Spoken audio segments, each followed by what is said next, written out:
감사합니다. 할렐루야. 오늘은 마가복음 5장 공부해 보겠습니다. 이 말씀을 배우기 전에 기도하시고 말씀 배우겠습니다. 하나님 아버지 감사합니다. 아버지 전에 나와 아버지께 감사와 경배와 영광을 올려드릴 수 있도록 허락하심을 감사드립니다. 아버지 하나님, 저희에게 은혜를 베풀어 주시사 영적인 양식 또한 허락하여 주시옵소서. 아버지, 저희를 불쌍히 여겨 주시옵시고 아버지께서 직접 저희에게 아버지 말씀 가르쳐 주시옵시고 성령님께서 저희와 읽어주시옵시고 이해시켜 주시옵시고 천군 천사 예수님께서 이곳에서 우리를 미혹시키는 모든 흑암의 권세들로부터 예수 보혈로 꽁꽁 감싸시사 눈동자같이 보살펴 주시사 아버지의 말씀의 씨앗이 우리 마음의 옥토에 뿌려져서 천국 가는 그날까지 날로 믿음이 성장하여서 우리가 사랑하는 사람들과 주변의 이웃들 또한 아버지 앞으로 인도하여서 천국에 같이 들어가 아버지를 찬양할 수 있도록 허락하여 주실 줄을 믿습니다. 감사드렸고 우리 주 예수님의 이름으로 기도드렸습니다. 아멘. 네, 5장에 보시면 귀신 들린 사람을 고치시는 예수님의 모습을 이야기하고 있습니다. 이 사복음서 이 귀신 들린 사람을 고치시는 모습은 이 마태복음, 누가복음에서도 계속 나오고 있는 내용이지만 다시 한번 마가복음을 통해서 5장에서 또 한번 보겠습니다. 5장 1절 예수께서 바다 건너편 거라사인의 지방에 이르러 배에서 나오심에 곧 더러운 귀신들이 사람이 무덤 사이에서 나와 예수를 만나니라. 더러운 귀신 들린 사람 이렇게 되면 귀신을 들린 사람들은 더럽다는 거예요. 그 소리는 귀신이 더럽다는 그 자체입니다. 그래서 죄도 더럽고 귀신도 더럽다고 이야기하시는 것을 우리는 성경을 읽으면서 모세오경부터 계속 죄는 더럽고 독사도 더럽고 귀신도 더럽구나라는 것을 알 수 있습니다. 그래서 여기에서 예수님께서 나오시니까 더러운 귀신 들린 사람, 귀신은 더럽구나, 사탄도 더럽구나. 그래서 주변에 이렇게 그 독사의 새끼라고 예수님께서 독서를 품으실 때도 있었죠. 그랬을 때 보면 사람들이 그 삶이 내 삶이 깨끗한지 더러운지를 보면 독사의 새끼들이 내 삶에서 얼마만큼 분탕질을 치고 있구나, 내 삶을 더럽히고 있구나를 알 수 있다는 것입니다. 그래서 하나님 앞에 거룩한 삶을 살기 위해서는 더러워서는 안 된다는 거예요. 더럽다 그런 거는 뭐 컵이 더럽고 눈으로 보여주는 그런 더러운 것을 이야기하는 것이 아니라 영적으로 깨끗한 그러한 것을 이야기하는 것입니다. 그래서 아버지 앞에 더럽지 않게 산다라는 것은 아버지의 말씀에 100% 순종하면서 산다는 것이죠. 100% 순종할 수 있는 인간이 어디 있겠습니까? 그래서 예수님을 보내주신 거예요. 하나님 아버지께서. 예수님은 5장 1절에서도 보시면 배를 많이 이용하신 것을 알 수 있어요. 그러니까 예수님의 행동 반경이 좁지가 않았다는 거예요. 저는 행동 반경이 좁아요. 집과 교회밖에 안 다니는데 저는 장 보러 다닐 때도 혼자 안 가고 항상 우리 김 집사님이랑만 같이 다니고 거의 집 밖을 나가지 않는 사람인데 다행히도 요즘에는 유튜브가 있고 인터넷이라는 이 획기적인 이 과학이 발달돼서 이 행동 반경이 좀 넓어진 것 같아요. 저도 그것처럼 예수님께서는 장소를 가리지 않으시고 거리를 가리지 않으시고 이렇게 복음을 전파하시고 사람들을 고치러 다니시고 또 아버지의 말씀을 전하러 다니셨다는 것을 알 수 있습니다. 근데 여기에서 귀신 들린 자가 2절에서 보시면 무덤 사이에서 나왔다는 것은 무덤, 죽은 자들이 있었던 곳도 더럽다는 거예요. 유유상종이라는 것입니다. 그래서 3절을 읽으면 그 사람은 무덤 사이에 거처하는데 이제는 아무도 그를 쇠사슬로도 맬 수 없게 되었으니 이는 여러 번 고랑과 쇠사슬에 매였었어도 쇠사슬을 끊고 고랑을 깨뜨렸음이로라. 그리하여 아무도 그를 제어할 힘이 없는지라. 여기에서 보시면 3절과 4절에 이 세상의 모든 것으로 이 사람을 막아보려고 했지만 막을 수가 없었다는 거예요. 그래서 뭐라고 하는 거예요? 지금 예수 믿는 사람들이나 예수 믿지 않는 사람들이나 흑암의 권세들이 사람들을 괴롭히는 것은 매 한 가지입니다. 근데 예수 믿는 사람들은 더 괴롭히겠죠. 제가 말씀드렸죠. 예수를 믿는다 그러면 이 사람이 지옥에 안 가고 천국 갈 그 확률이 다분히 높기 때문에 흑암의 권세들은 지옥 갈 사람들은 안 괴롭힌다고 제가 말씀을 드렸어요. 대부분 지옥에 확실하게 갈 사람들은 그 삶 자체가 지저분하고 하나님 기뻐하시지 않는 삶이기 때문에 아무렇게나 사는 삶으로 지옥 가기 때문에 괴롭히지를 않지만 흑암의 권세들을 괴롭히는 것은 지옥 가지 않고 천국에 갈 수 있는 확률이 있는 사람들은 괴롭힙니다. 그래서 여기에서 보시면 이 세상 사람들의 힘으로는 제어할 수가 없어요. 그래서 예수를 믿어야지만 우리의 삶이 온전히 깨끗해질 수 있다는 거예요. 이렇게 얘기하면 마치 예수님이 청소부처럼 말씀을 드리는데, 왜냐하면 예수님은 하나님의 아들로서 빛에 속하신 분이기 때문입니다. 그래서 더러운 거, 어두운 거 이런 것을 청소하기 위해서는 우리가 누구를 주인으로 모셔야지 돼요? 예수님, 그리고 성령님을 내 안에 모시고 예수 보혈에 의지해서 하나님 아버지께 경배와 찬양을 드려야지 된다는 거예요. 제가 말씀드렸죠. 경배와 찬양을 받으실 분은 오로지 하나님 아버지뿐이고 예수님은 우리가 믿고 따르고 의지하고 믿어야지 되는 대상이고 성령님도 마찬가지입니다. 성령님은 우리를 항상 같이 돌보시는 보혜사 성령님이라고 그래서 각자가 개개인이 마치 유모를 갖고 있는 것처럼 성령님이 우리 마음에 있는 것이고, 우리가 하나님 아버지께 영광을 올리고 아버지라고 부르고 싶고 또 아버지께 경배를 드릴 수 있는 방법은 오로지 예수님을 통해서만입니다. 그래서 내가 곧 길이요 진리요 생명이니 나로 말미암지 않고는 아버지께로 갈 리가 없다고 예수님께서 그렇게 말씀하신 거예요. 그래서 예수님한테도 경배드리지 말라고, 영광을 오로지 아버지께만 드리라고 예수님께서도 계속 말씀하셨습니다. 근데 사람들이 성삼위일체 하나님 그러면 착각하는 게 있어요. 근데 우리는 분명히 그것을 알아야지 된다는 거예요. 우리가 경배와 찬양과 모든 것을 영광을 올려드리는 분은 하나님 아버지이십니다. 성부 하나님 아버지. 근데 요즘에 WCC, WEA 뭐 이런 교회들이나 그런 데는 경배를 하나님 아버지께 드리지 않고 딴 데에 한눈을 파는 데가 많이 있죠. WCC 같은 경우에는 예수님이 아니래도 뭐 예수를 믿지 않아도 다 천국에 갈 수 있다고 하는 그런 얘기를 망발을 하고 있는 것이 WCC에 가입되어 있는 많은 교회들이고, WEA 같은 경우에는 WCC처럼 종교통합은 아닌 척 하면서 그 성령주의, 은사주의 이런 걸로 해가지고 하나님께 영광 돌리는 거를 딴 데로 분산시키면서 사람들을 미혹시키고 있는 현실입니다. 그래서 우리는 항상 깨어 있어야지만 돼요. 그래서 정신을 똑바로 차리고 이게 무엇을 해야지 되는지 성경 말씀에서 정확히 우리가 어떻게 하나님을 섬겨야지 아버지께서 기뻐하시고 내가 실족하지 않을 수 있는지를 배울 수 있는 게 오로지 성경 말씀이라는 것입니다. 3절 4절에 보시면 이 세상 것으로 아무리 했는데도 제어할 힘을 가질 수 없는 게 뭐예요? 귀신들이라는 거예요. 귀신들은 누구의 조정을 받습니까? 사탄이 귀신들을 가지고 조정을 해요. 근데 사람들이 그래요.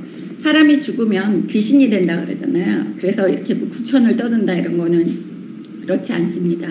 사람이 죽으면 천국에 가든지 지옥에 가든지 딱 두 분야예요. 근데 사람들은 그래서 자신의 조상의 귀신이 떠돌아다니기 때문에 제사를 차려야지 되고 제사 음식을 해야지 된다 그러는데, 그것이 아니라 그 루시퍼가 천사장으로서 하늘에 있었을 때 하나님께서 추방하셨을 때 그 천사장 루시퍼와 같이 단합해서 하나님을 반역한 그러한 쪼무레기 천사들이 있었어요. 그 쪼무레기 천사들도 같이 내침을 당한 겁니다. 그래서 이 세상에 떨어지면서 그 쪼무레기 천사들은 귀신이 된 거고 이 천사장 루시퍼는 사탄이 된 거예요. 근데 조상인 척 하면서 꿈에도 나타나고 조상인 척 하면서 사람들을 미혹시켜서 지옥으로 데려가고, 사람이 육신을 벗으면 딱 두 가지예요. 지옥으로 가든지 천국으로 가든지. 근데 그것을 잘 모르는 사람들은, 그래서 천주교에서는 아직도 조상을 위해서 제사를 드리고 뭐 이런 것도 있죠. 그리고 안 믿는 사람들은 꼭 제사를 드려야지만 죽은 귀신 조상이 편히 지낼 수 있고 집안이 잘 된다고 생각을 하는데, 우리 예수 믿는 사람들은 주인으로 하나님 아버지를 모시고 예수님을 믿고 성령님이 우리를 보호하시고 천사가 항상 내 옆에서 우리를 보호하시기 때문에 이런 흑암의 권세들의 장난에 두려워할 필요가 없다는 것입니다. 그래서 우리는 오로지 예수만 의지해서 하나님 아버지의 자녀가 돼야지 된다는 것을 여기 3절과 4절을 읽으면서도 뼛속 깊이 알 수 있다는 것입니다. 5절 보겠습니다. 밤낮 무덤 사이에서나 산에서나 늘 소리 지르며 돌로 자기의 몸을 해치고 있었더라. 네, 여기 귀신 들린 사람이 어떻게 하고 있어요? 사는 곳이 무덤이라고 그래요. 무덤 이러면은 죽음을 의미하는 것입니다. 그래서 귀신 들린 사람은 죽음 그 사람들과 같이 있다는 거예요. 그래서 무덤 사이에 있었다는 것은 그 죽음을 좋아하는 그 흑암의 권세들이 그 습성을 얘기하는 거죠. 그래서 유유상종이라고 제가 항상 그러잖아요. 성령의 사람들은 성령의 사람들끼리 뭔가가 주파수가 맞아서 프리퀀스라고 그러죠. 이 주파수가 맞아서 같이 끼리끼리 어울린다고. 악인들은 악인끼리 좋아해서 맞고 또 선한 사람들, 빛에 속한 사람들은 아버지의 자녀들은 아버지의 자녀들끼리 어울립니다. 뭔가가 보이지 않는 그 영적인 게 있어요. 그래서 어떤 사람이 그 계속해서 내가 사기만 당하고 뭐 계속 이렇게 나쁜 사람들이 나를 해코지해요 이렇게 얘기하시는 분들은 여지가 있다는 거예요. 흑암의 권세가 나를 괴롭힐 수 있는 여지가 있고 그쪽에 속한 부분이 있기 때문에 내 삶에 내 성격에 그 성품에 그런 게 있기 때문에 그 흑암의 권세들이 와서 나를 괴롭히고 또 나를 등쳐먹고 사기당하고 하는 거예요. 유유상종이라고 하지 않습니까? 그 유유상종이 아닌 사람은 조금이라도 그 사람들과 비슷하지 않으면 금방 알아채요. 뜨거운 것을 먹으면 뜨거워 하는 것처럼 영적으로 깨어서 내가 이걸 싫어하는 사람이면 그 사람들끼리는 같이 어울릴 수가 없다는 것입니다. 레위기 19장 28절 보겠습니다. 죽은 자 때문에 너희의 살에 문신을 하지 말며 문의를 놓지 말라. 나는 여호와니라. 요즘 몸에 문신 많이 하시죠. 죽은 자 때문뿐만이 아니라 하나님께서는 몸에 문신하는 거 싫어하세요. 그래서 몸에 문신을 하지 말라고 여기에서 말씀하시는 것을 우리는 볼 수 있습니다. 그 마가복음 5절에 무덤 사이로 다니면서 돌로 자기의 몸을 해치고 있었다고 그랬죠. 그 돌로 자해하는 것 또한 하나님께서 기뻐하시지 않는 것입니다. 여기 다시 한번 레위기 21장 1절부터 15절까지 한번 보면 이 제사장이 지켜야 할 규례에 대해서 하나님께서 말씀을 하고 계십니다. 대제사장은 지금은 현재 예수님이시고 성전은 제가 천국에 올라가 있다고 그러죠. 대제사장 예수님과 같이 그 성막이 하늘나라에 예수님과 같이 있다고 제가 말씀 매번 드립니다. 그렇지만 우리 예수 믿는 사람 한 사람은 지금 제사장이라고 제가 말씀을 드렸었습니다. 그래서 우리가 제사장으로서 어떠한 삶을 살아야지 되는지 레위기 21장 1절부터 간단하게 한번 보겠습니다. 이 모세 오경에 전부 어떻게 살아야지 되는지에 대해서 나오고 있는데 특히나 지금 제사장이라고 그러면서 말씀하시는 그런 부분은 하나님의 일을 하는 사람들에 대해서 이야기하는 것입니다. 주님의 일을 하는 사람들은 어때야지 되는지 한번 보겠습니다. 21장 1절 여호와께서 모세에게 이르시되 아론의 자손 제사장들에게 말하여 이르라. 그의 백성 중에서 죽은 자를 만짐으로 말미암아 스스로 더럽히지 말려니와. 네, 죽은 자를 만짐으로 더럽히지 말라고 하는 그러한 부분을 볼 수 있습니다. 그래서 이 미친 사람이 무덤 사이에서 살았다는 것은 지극히 하나님께서 기뻐하시지 않는 일을 행하고 있다는 것을 알 수 있습니다.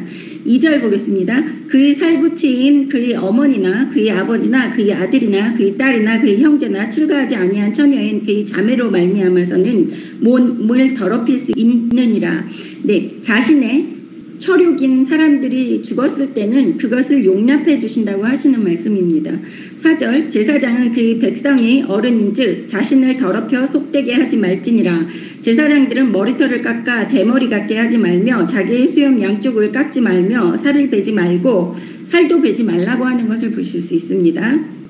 그러니까 자해하지 말라고 이야기하는 것입니다. 그들의 하나님께 대하여 거룩하고 그들의 하나님의 이름을 욕되게 하지 말 것이며 그들은 여호와의 화제 곧 그들의 하나님 음식을 드리는 자인즉 거룩할 것이라. 네, 여기에서 이 모세 오경에서는 하나님께 음식을 드린다라고 이야기하는 것은 하나님께 제물을 바칠 때 항상 그 사람들이 먹을 수 있는 걸로 바쳤잖아요. 가축으로 제사를 드리고 아니면 그 빵을 만들어서 제사를 드리고 했었기 때문에 이렇게 하나님께서 음식에 비유하시는 거예요. 하나님께 음식을 드린다. 지금은 우리가 하나님께 드리는 음식은 지금 예수님이 돌아가신 다음에는 우리가 드리는 음식은 경배와 찬양과 기도, 하나님께 드리는 음식이에요. 근데 항상 하나님께서 그 향기를 맡으신다고 항상 제사를 지낼 때 그렇게 얘기를 하셨습니다. 기쁘게 향기를 받으신다. 이거는 하나님께서 우리가 드리는 모든 것을 잘 받아 올라가신다는 거예요. 그래서 지금 현재는 하나님께 드리는 기도와 찬양과 예배와 헌금과 그 모든 경배와 이런 거, 헌금 또한 포함이 됩니다. 왜냐하면 헌금은 내 자신이 이 세상의 물질을 사랑하지 않고 아버지께서 이 세상 만물의 주인이시고 내가 갖고 있는 모든 소유의 주인이십니다 라는 것을 고백하는 거예요. 그래서 헌금을 드릴 때 내가 교회에서 높은 자리에 있고 자랑하기 위해서 사람들한테 뻐기기 위해서 드려서는 안 된다고 제가 저번 시간에 말씀드렸죠. 그래서 하나님께 음식을 드리는 자라고 이야기하는 것은 지금 현재는 음식이 아니라 그런 동물들이 아니라 우리가 드리는 하나님을 위한 모든 것이라고 생각하시면 됩니다. 7절 보십시오. 그들은 부정한 창녀나 이혼당한 여인을 취하지 말지니 이는 그가 여호와 하나님께 거룩함이니라.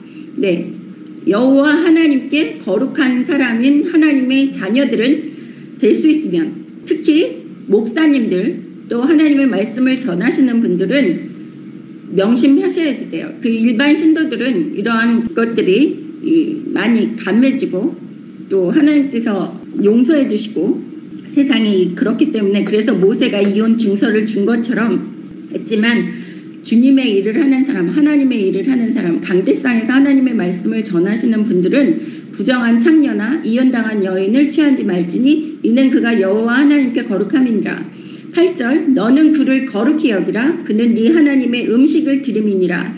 네, 하나님의 말씀을 전파하는 분들, 하나님의 말씀의 씨앗을 뿌리는 사람들, 목사님들 이런 사람들은 거룩히 생각을 해야지 된다는 거예요. 그는 네 하나님의 음식을 드림이니라. 네, 중개 역할을 하잖아요. 예배 드릴 때 대표로 서서 하기 때문에 그 사람들에 대해서 이렇게 아무렇게나 거룩하지 않은 것을 시켜서는 안 된다는 이러한 말씀입니다. 8절에 보시면 그 마지막에 너희를 거룩하게 하는 나 여호와는 거룩함이니라. 그래서 하나님을 섬기는 그 주의 종이라고 하는 사람들은 거룩해야지만 하나님께서 그 예배도 받아주신다는 거예요. 그래서 간혹 가다가 제가 욕을 먹을 소리지만 목사님들 중에서 이혼하신 분들 그 모세도 재혼을 했어요. 그렇지만 이렇게 하나님께서 기뻐하시지 않는 방법의 삶을 사시는 목사님들은 하나님께서 기뻐하시면서 예배를 받으시지 않아요. 결혼뿐만이 아니라 목사님의 가정이 화목해야지만 하나님께서 예배도 받아주시고 또 말씀을 전파했을 때 그 말씀의 씨앗이 옥토에 뿌려질 수 있는 환경이 되는 거예요. 왜냐하면 그 말씀이 쭉정이가 아니기 때문에 그렇기 위해서는 하나님의 말씀을 섬기는 그 하나님의 주의 종이 하나님이 기뻐하시는 삶을 살아야지 된다는 것입니다. 9절 보시면 어떤 제사장 딸이든지 행음하여 자신을 속되게 하면 그의 아버지를 속되게 하면 그를 불사를 지니라. 네, 여기에서 보시면 목사의 자녀들 또한 거룩한 삶을 살지 않으면 불살래라고 그랬어요. 네, 근데 지금은 그 예수 보혈에 의지해서 회개해서 깨끗함을 받을 수 있다는 것입니다. 그것이 그 새로운 피조물로 될 수 있는 것이 예수 보혈에 의지해서 10절 보십시오. 자기의 형제 중 관유로 부음을 받고 위임되어 그 예복을 입은 대제사장은 그의 머리를 풀지 말며 그의 옷을 찢지 말며. 네, 여기에서 보시면 대제사장은 머리를 풀지 말며 그의 옷을 찢지 말며 여기에 해당되지 않는 것이 제가 말씀드렸죠. 예수님께서 십자가에 못 박혀 돌아가신 다음에는 대제사장은 예수님이라고 제가 말씀드렸습니다. 그래서 여기에선 예수님께 해당되는 그 말씀입니다. 11절 보십시오. 어떤 시체에든지 가까이 하지 말지니 그의 부모로 말미암아서도 더러워지게 하지 말며. 이거는 대제사장, 예수님은 부모로 인해서도 더러워지면 안 된다고 그러는 거예요. 근데 우리에게는 해당되지 않는 거예요. 아까 제사장, 일반 제사장들에게는 그 주의 종들에게는 제가 말씀드리죠.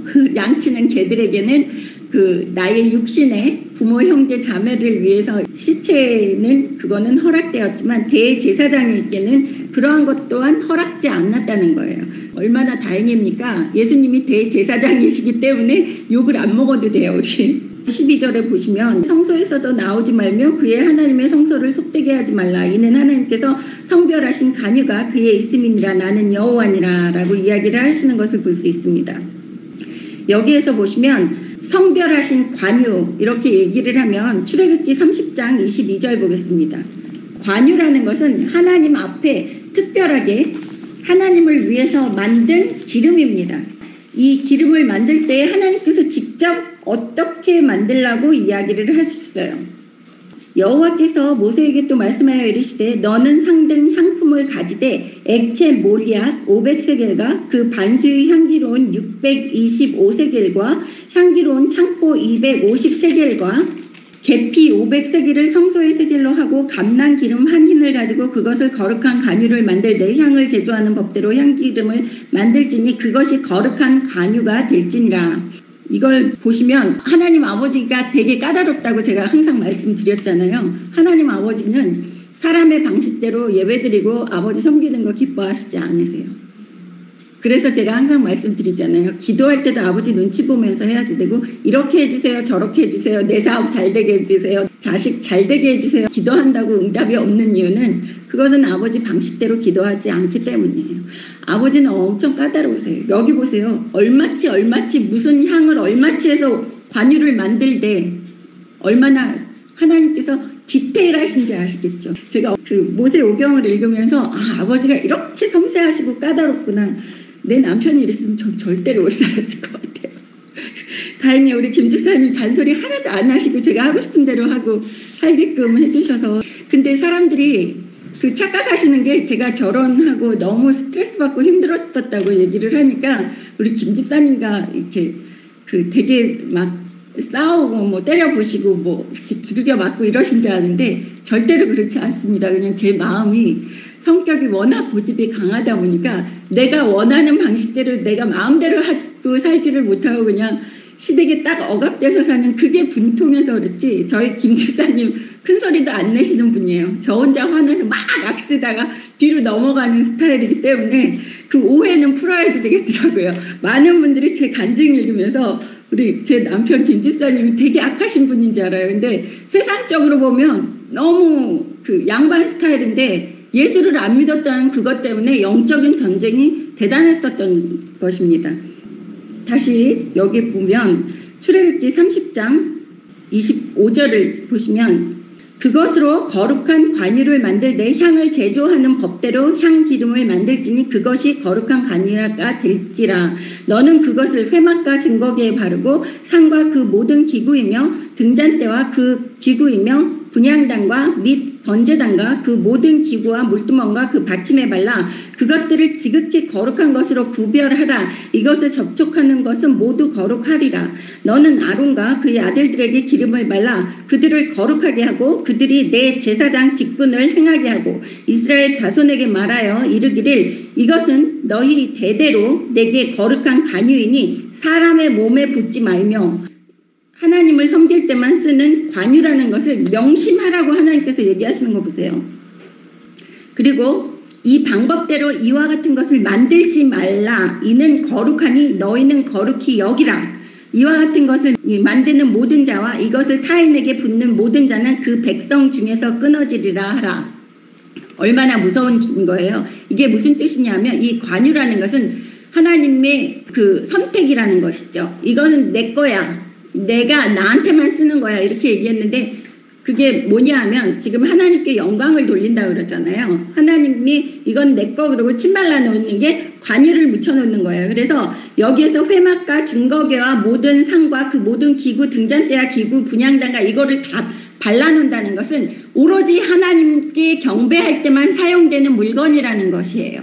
그런데 거기에 또 누구를 해요? 아론과 그의 아들들. 아론은 그때 대제사장 예수님의 역할을 했었고 아들들은 그 지금의 목회자나 주의 종들의 역할을 하는 사람들이에요. 그런 그 사람들에게까지도 그거 기름을 관유를 바르라는 것은 하나님께서 선택한 사람들이에요. 그래서 지금 주의 종들이라 그러면서 지금 문제가 지금 많은 개독교라고 얘기를 하는 문제가 지금 우리나라에서 대학 못 가고 점수가 모자르면 신학대학들을 많이 가요. 그래서 그냥 배출이 돼요. 19살, 20살에 신학대학 가서 체험도 없고 경험도 없고 이런 분들이 뭐 다 폄하하려고 제가 이렇게 독서를 품는 게 아니라 그것이 문제가 된다는 것이죠.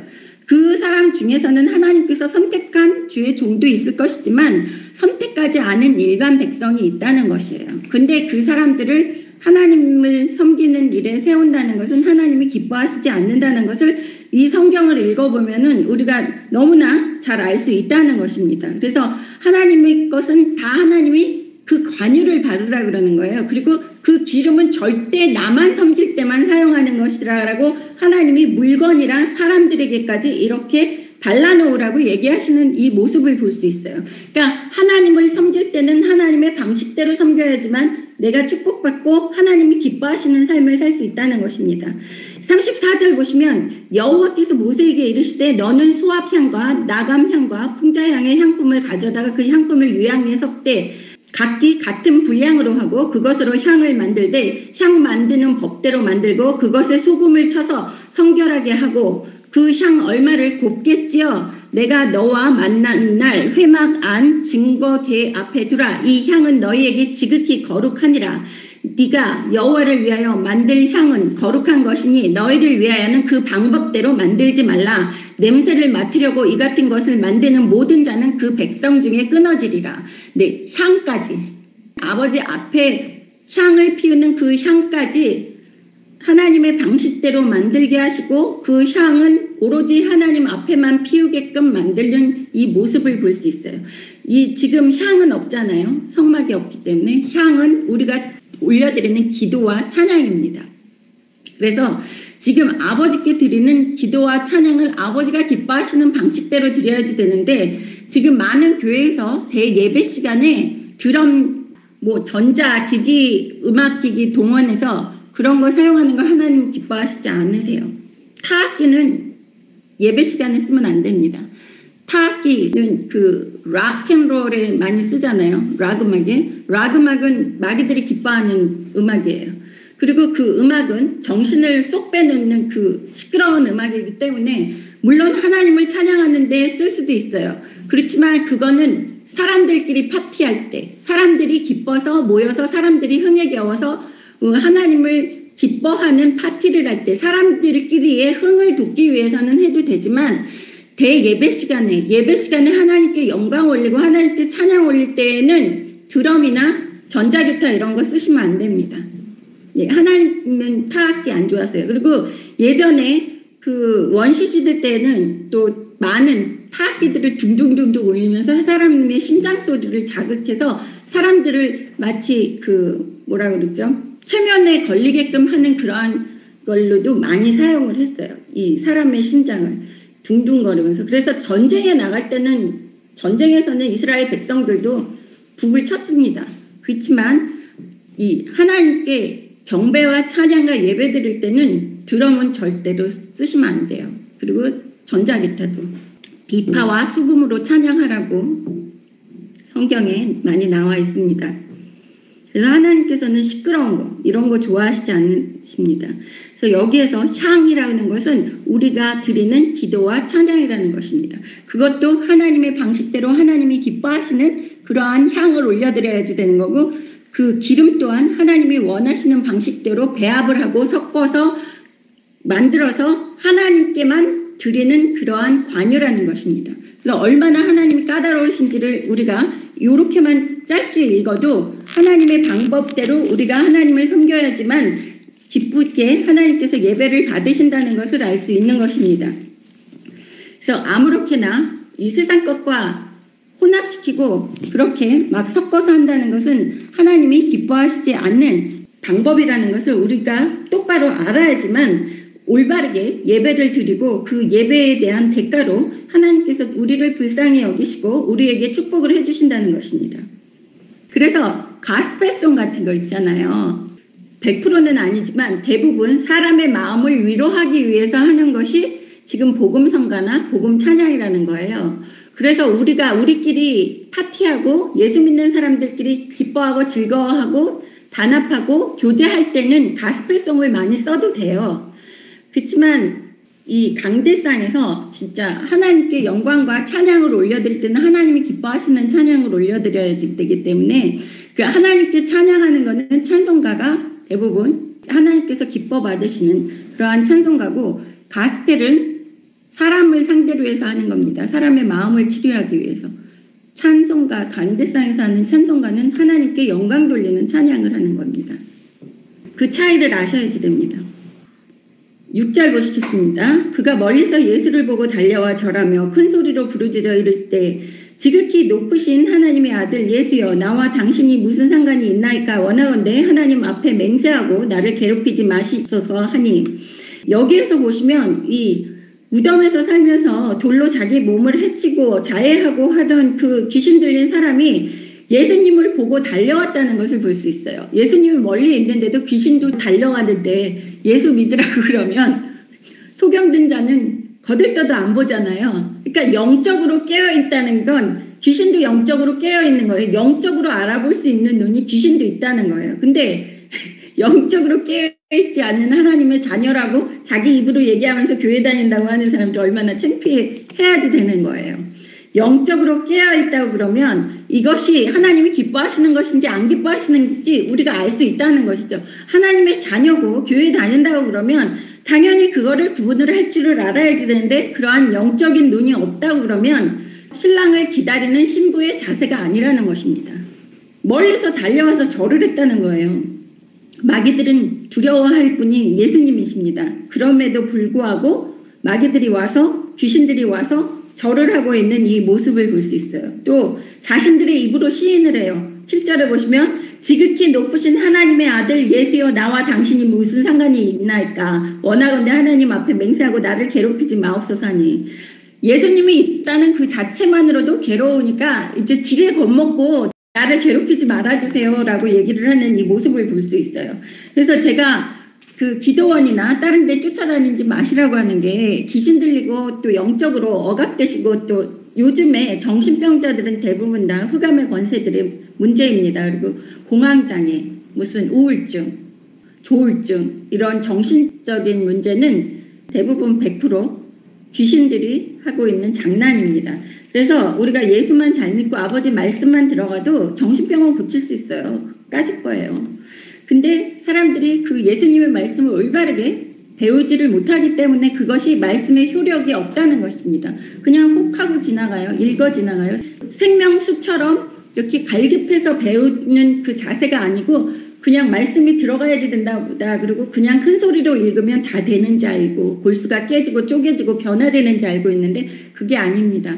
그렇게 골수가 깨지고 변화되고 하는 것은 몰입해서 읽어야지 된다는 거예요. 알고자 하는 그 비밀을 찾고자 하는 그 갈급한 마음으로 읽어야지 된다는 것입니다.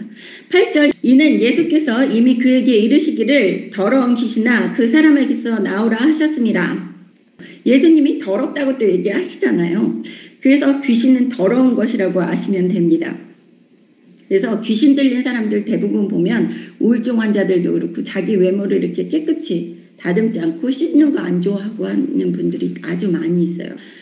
9절, 이에 물으시되 네 이름이 무엇이냐? 이르되 내 이름은 군대니 우리가 많음이니이다 하고, 네, 군대라고 하는 게 보시면 헬라어로 레기온이라고 이야기를 합니다. 헬라어로 레기온이라고 나오는데 그 군대는 4,000에서 6,000명 정도의 군대를 레기온. 근데 여기 10절에 보시면 자기를 그 지방에서 내보내지 마시기를 간구하더니 마침 거기 돼지 큰 떼가 산 곁에서 먹고 있는지라. 이에 간구하여 이르되 우리를 돼지에게로 보내어 들어가게 하소서 하니 허락하신데 더러운 귀신들이 나와서 돼지에게로 들어가매 거의 2,000마리 되는 떼가 바다를 향하여 비탈로 내리다라 바다에서 몰사하거늘.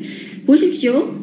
많은 사람들이 이 성경을 읽으면서 거진 2,000의 돼지가 몰사당했다고 생각을 하기 때문에 마귀들도 그 귀신들도 2,000마리만 있다고 생각을 해요. 근데 그게 아닙니다. 4,000에서 6,000마리인데 그 한 사람에게도 한 귀신만 들어가는 게 아니에요. 여러 개가 들어갈 수 있다는 것입니다. 그래서 돼지 한 마리당 여러 마리의 귀신들이 같이 동시에 들어갔을 수 있다는 거예요. 그래서 2,000마리의 돼지가 죽었다 그래서 2,000마리만 죽었을 것이라고 생각을 하시지 마시고, 이 귀신들은 어떤 습성을 갖고 있다고 보십니까? 여기에서 보시면 사람에게서 옮겨서 돼지에게 들어가게 허락해달라고 이야기하는 모습을 볼 수 있어요. 그래서 하나님의 허락이 없고 예수님의 허락이 없으면 이 귀신들도 옮겨 다니지 못한다는 것입니다.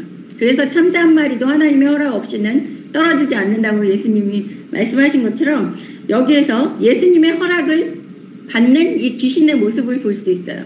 근데 이 돼지는, 이스라엘 사람들은 돼지는 가축으로 사육하지 않았어요.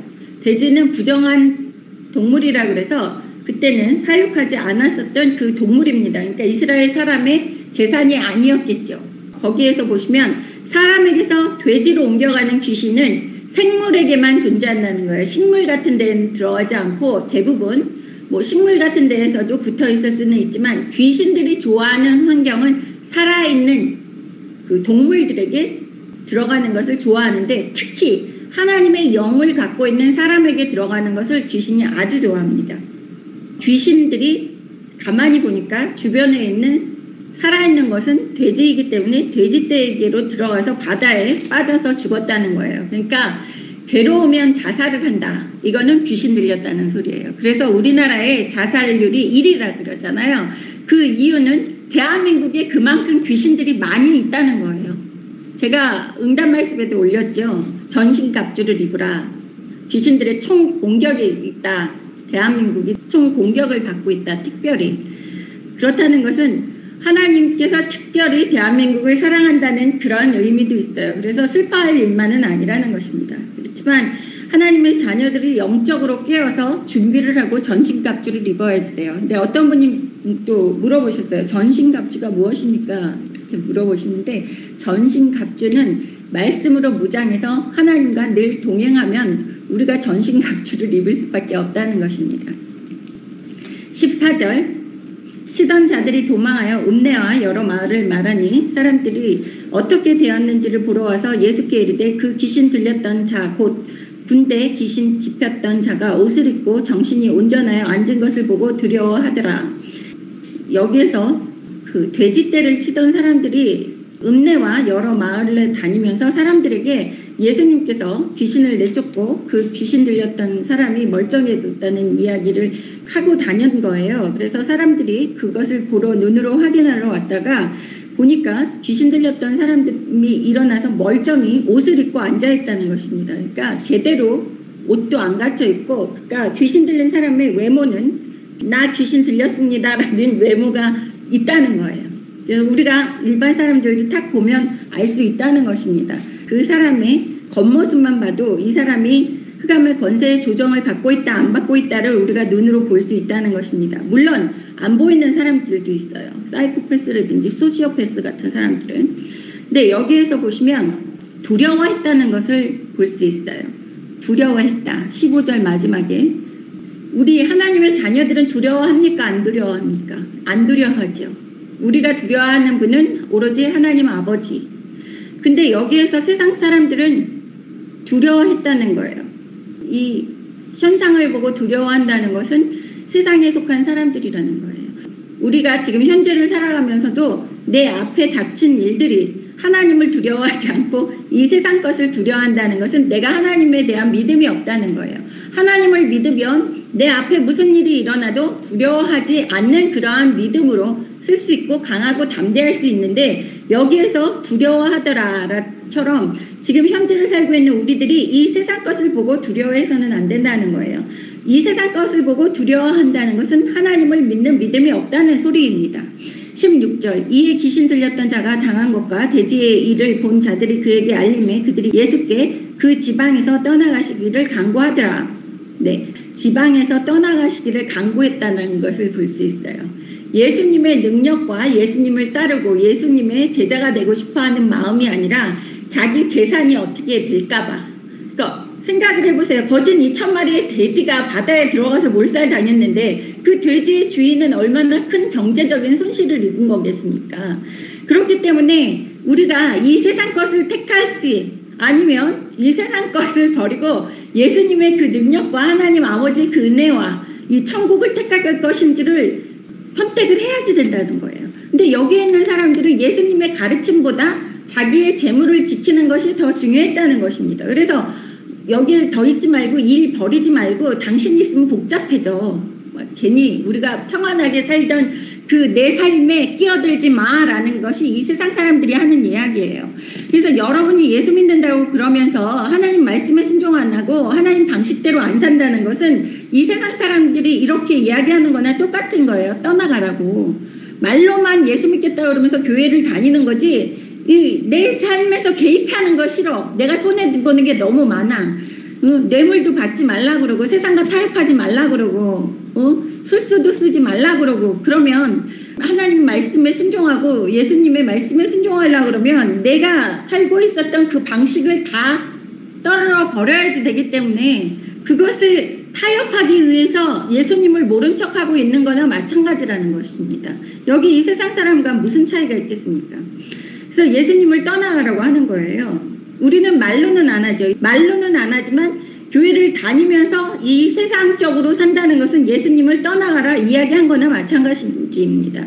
18절 예수께서 배에 오르실 때 귀신 들렸던 사람이 함께 있기를 간구하였으나 허락하지 아니하시고 그에게 이르시되 집으로 돌아가 주께서 너에게 어떻게 큰 일을 행하사 너를 불쌍히 여기신 것을 네 가족에게 알리라 하시니 그가 가서 예수께서 자기에게 어떻게 큰 일을 행하셨는지 데가볼리에 전파하니 모든 사람이 놀랍게 여기더라.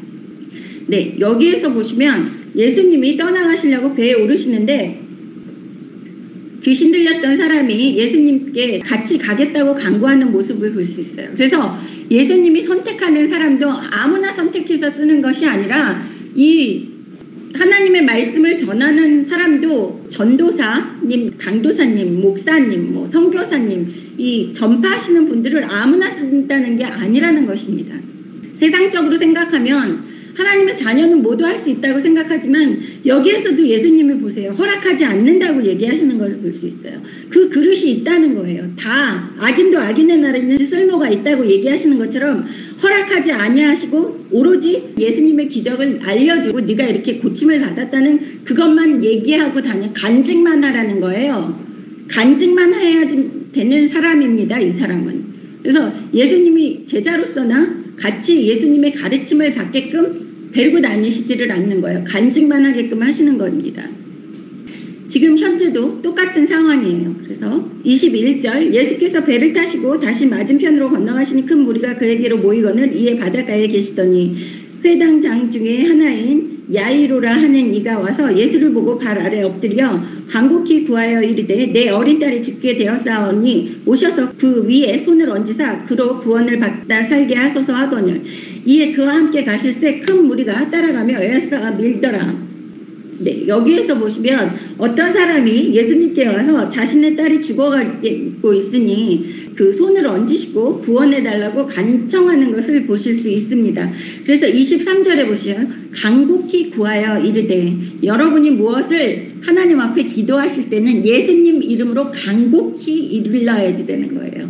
그냥 들어주면 들어주고 말면 말고 하는 식의 기도는 하나님이 받아주시지도 않고 제가 아까 읽었잖아요. 향을 만들 때도 간이를 만들 때도 아주 까다로우신 하나님이기 때문에 우리 생각까지 우리 숨소리까지 다 하신다고. 그래서 제가 방언 몰라도 된다고 항상 이야기하는 이유가 이렇게 까다로우신 하나님이에요. 방언 안 한다고 우리 생각 모르실 것 같아요. 절대 아닙니다.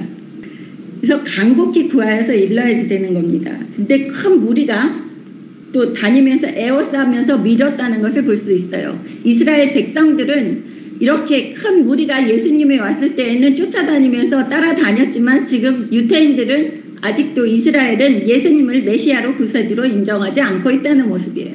그래서 제가 항상 얘기하죠. 아무리 큰 교회 몇십만 명, 몇만 명 모인 교인들이 있다고 해도 그 안에서 진정한 하나님의 자녀는 몇 명 없다는 소리입니다. 예전이나 2000년 전이나 지금이나 다 매한가지 똑같다는 이야기예요. 귀 있는 자가 그렇게 많이 있다는 것이 아닙니다. 그래서 좁은 문이라고 그러잖아요. 좁은 문으로 들어가라고 이야기하시는 것입니다.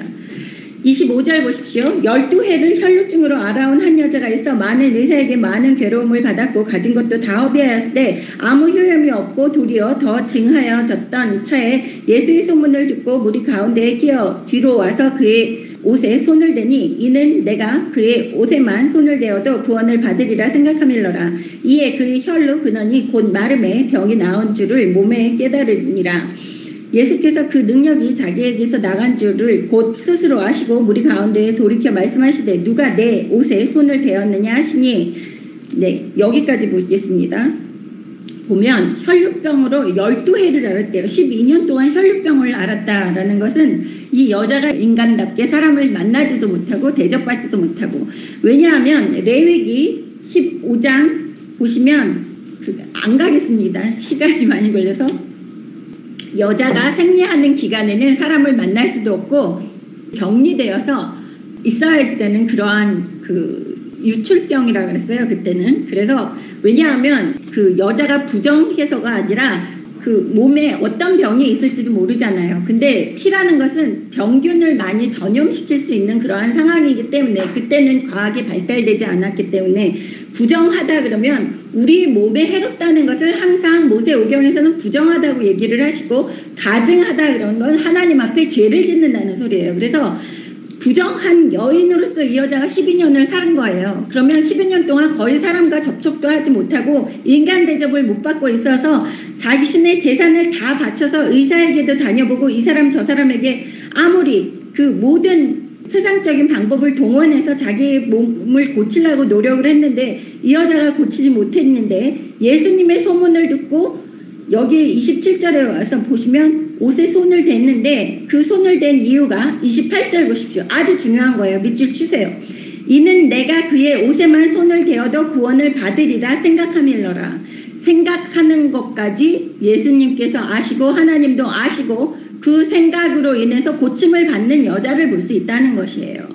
그래서 방언이 필요 없다고 그러잖아요. 제가 방언 하시면서 은사주의 쪽으로 빠져가지고 하나님 경배하고 찬양하고 예수님 믿는 거 잊어버리시고 까먹고 방언만 사모하시고 예언만 사모하시고 그러면 안 된다는 거예요.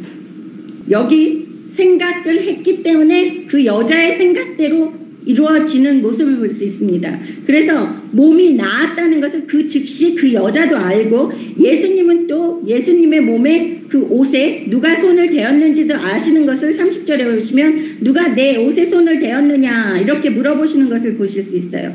그래서 31절 보겠습니다. 제자들이 여짜오되 무리가 에워싸워 미는 것을 보시며 누가 내게 손을 대었느냐 물으시나이까 하되, 짜증나는 소리죠. 아, 예수님 모르세요? 여기 이렇게 사람을 만나서 밀치고 당기고 난리를 치는데 누가 만졌는지 어떻게 합니까? 그러면 제자들이 예수님한테 불평불만을 하는 거예요. 근데 이렇게 거룩하게 우아하게 얘기해서 그렇지 아마 제자들이 저처럼 얘기했을 거예요. 그랬는데 32절 보세요. 예수께서 이 일 행한 여자를 보려고 둘러보시니, 예수님이 원하신 것은 그 여자를 찾기 위해서 원하신 거예요. 33절 여자가 자기에게 이루어진 일을 알고 두려워하여 떨며 와서 그 앞에 엎드려 모든 사실을 여쭈니, 예수께서 이르시되 딸아 네 믿음이 너를 구원하였으니 평안히 가라. 네 병에서 놓여 건강할지어다 라고 얘기하는 모습을 볼 수 있어요. 33절에 보시면 여기 두려워하면서 떨었다. 이 여자는 왜 두려워하면서 떨었어요? 이 여자도 왜냐하면 자신이 죄사함 받았다는 그러한 믿음은 없기 때문에 두려워하면서 떠는 모습이에요.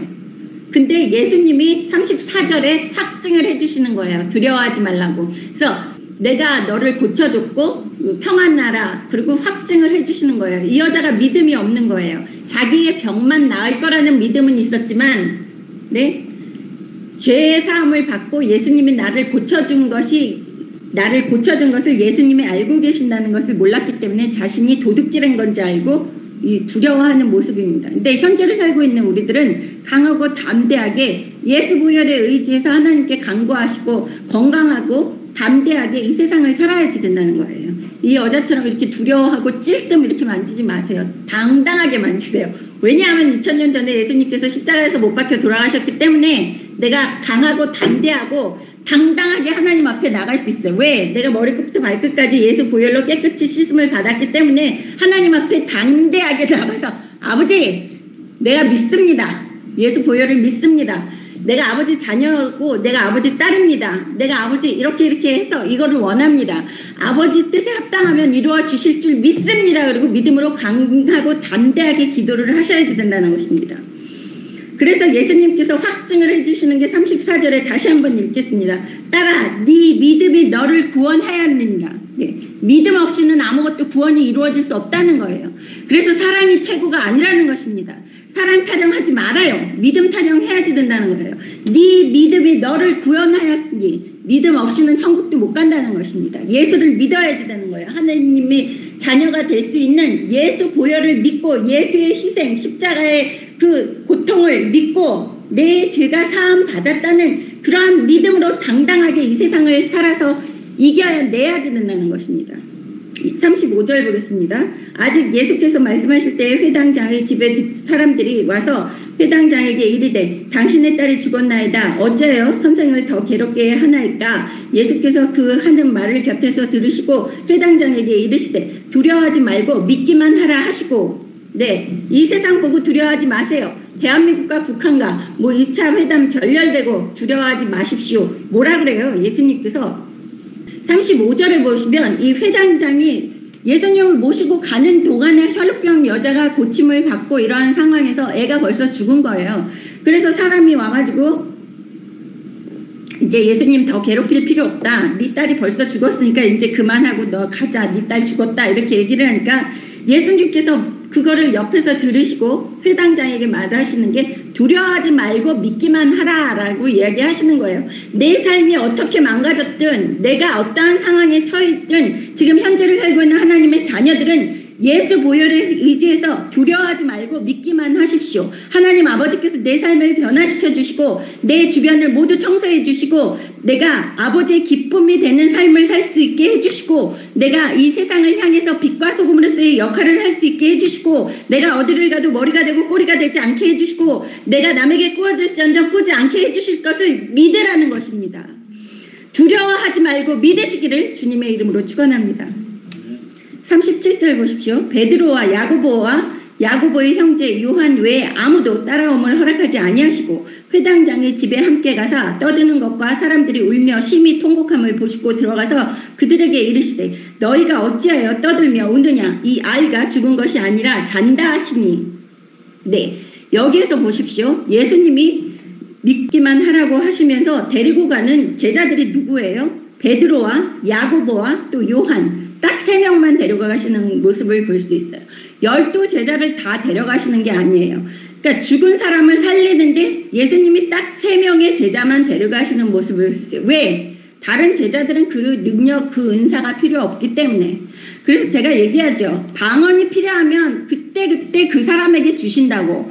또 예언하는 게 필요하시면 그때 그 사람에게 주고 필요 없으면 또 걷어가신다는 거예요. 예수님이 왜 12명 다 안 데려가시고 베드로와 야고보와 요한만 데려가시겠습니까? 제일 사랑하는 제자라서요? 그렇지 않습니다. 예수님께서 데려가신 것은 이 얘네들이 미래에 앞으로 무슨 능력이 필요하겠구나 하기 때문에 예수님이 이 3명만 데려가신 거예요. 그리고 다른 사람을 허락하지 아니했다고 37절에 보세요.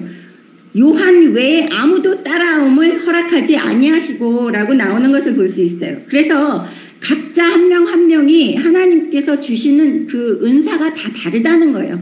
그 사람은 다 그릇대로 사용하신다는 거예요. 그러니까 남이 하는 것을 보고 욕심내고 저것도 하고 싶고 이것도 하고 싶고 해서 은사 달라고 간곡히 기도하는 그것은 하나님의 주권에 도전하는 거예요. 은사 주는 것도 하나님이 원할 때 하나님이 또 필요할 때 각 상황에 각 때에 맞춰서 주신다는 거예요. 그래서 여기에서 보십시오. 38절에 사람들이 울며 심히 통곡하는 것을 보시고 들어와서 그들에게 이르시되 너희가 어찌하여 떠들며 우느냐. 아이가 죽은 것이 아니라 잔다. 이렇게 얘기하시는 것을 볼 수 있어요. 잔다라고 얘기하는 것은 되돌려 놓겠다. 그래서 잔다 하시니 그들이 비웃더라. 예수께서 그들을 다 내보내신 후에 아이의 부모와 또 자기와 함께한 자들을 데리고 아이가 있는 곳에 들어가서 여기 허락한 사람만 데리고 들어가시는 모습을 볼 수 있어요. 그 기족을 목격하는 사람도 모든 사람들이 그 많은 무리들이 목격하게끔 안 하시는 예수님의 모습을 볼 수 있다는 것입니다. 그래서 모든 것이 허락하셔야지만 이 사람이 말씀을 전할 수 있고 은사가 있을 수도 있고 방언을 할 수가 있고 예언도 할 수 있다는 거예요. 우리나라에 방언하는 사람 그렇게 많은데 마귀들도 귀신들도 이렇게 많다는 것은 저는 이해가 잘 안 되는 부분입니다. 그리고 방언하는 사람이 그렇게 많은데 개독교가 돼 있는 지금 현 상황을 볼 때 뭔가가 잘못됐다는 것을 깨우쳐셔야지 돼요. 아셔야지 돼요.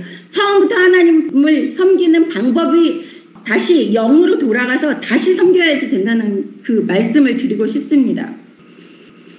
사람들은 비웃었지만 예수님이 허락한 사람들만 데리고 가시고 41절 보시면 그 아이의 손을 잡고 이르시되 달리다굼 하시니 번역하면 곧 내가 너에게 말하노니 소녀야 일어나라 하심이라. 네, 달리다굼이라는 거는 아람어예요. 그래서 소녀는 아람어만 하는 소녀였습니다. 다른 언어를 할 줄 모르고 아람어를 하기 때문에 예수님께서 다 죽은 소녀가 아람어를 하는지 뭐를 하는지 어떻게 아시겠어요? 그래서 달리다굼 그렇게 얘기를 해주세요. 그래서 무슨 방언이 필요하다고요? 천국의 언어 못해도 예수님이 내가 한국말밖에 못하면 한국말로 얘기해 주신다고요. 죽은 애한테도 걔가 아는 언어로만 얘기해 주시잖아요. 무슨 방언이 필요해요? 방언 못해도 다 하나님의 은혜 받을 수 있고 응답 말씀 들을 수 있고 다 할 수 있습니다. 천사와 언어요? 천사와 언어 하지 말고 아버지랑 하세요. 예수님이랑. 천국의 언어 필요 없다고. 제가 천국의 언어 없다고 그렇게 얘기했잖아요. 예수님 하나님은 전 세계의 언어 다 하실 줄 아세요. 내가 방언 못해도. 내 생각과 내 호흡도 다 하시는 분이십니다. 42절 소녀가 곧 일어나서 걸으니 나이가 12살이라 사람들이 곧 크게 놀라거늘 예수께서 이 일을 아무도 알지 못하게 하라고 그들을 많이 경계하시고 이에 소녀에게 먹을 것을 주라 하시니라.